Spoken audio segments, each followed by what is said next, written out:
এই পৃথিবীর একমাত্র শহর যার দুটো অংশ দুটো আলাদা মহাদেশে, পশ্চিমভাগ ইউরোপে, পূর্বভাগ এশিয়ায়।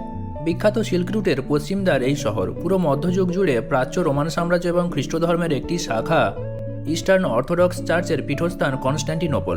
1453 সালে রোমানদের হাত থেকে চলে যায় মুসলমান তুর্কি অটোমান সম্রাটদের হাতে।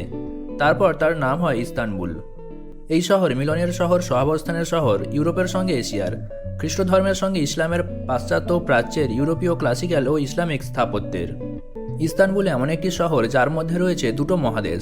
একই শহরের একটা অংশ ইউরোপ, অন্যদিকটা এশিয়া। এই শহরের একদিকে সুবিশাল ব্লু মস্ক কিংবা নিউ মস্ক, যা ইস্তানবুলকে এক দর্শনেই চিনিয়ে দেয়। অন্যদিকে পৃথিবীর অন্যতম বৃহৎ চার্চ আয়া সোফিয়া, যা পরবর্তীকালে মসজিদে পরিণত হলেও মুসলমান শাসকেরা তার খ্রিস্টীয় স্থাপত্যে কোনো আঘাত কিংবা পরিবর্তন করেননি। ইতিহাস ও ঐতিহ্যে সমৃদ্ধ পৃথিবীর বুকে অনন্য শহর ইস্তানবুল। একে কত নামেই না ডাকা যায়।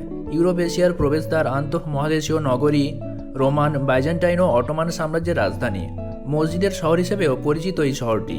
প্রায় 7,000 বছরের শহর ইস্তানবুল। এখানে রয়েছে মনোরম নীল জলরাশির সমুদ্র সৈকত, প্রণালী, জাদুঘর, রাজপ্রাসাদ ও মসজিদ সহ অসংখ্য দর্শনীয় স্থান, যা স্থাপত্যের নিদর্শন হয়ে আজও দাঁড়িয়ে রয়েছে। আর তাই তো প্রতি বছর লাখো পর্যটক এখানে ছুটে আসেন। ইস্তানবুলের গ্র্যান্ড বাজার ইউরোপের সবচেয়ে বড় বাজার। এখানে এমন কোনো জিনিস বা পণ্য নেই যা পাওয়া যায় না।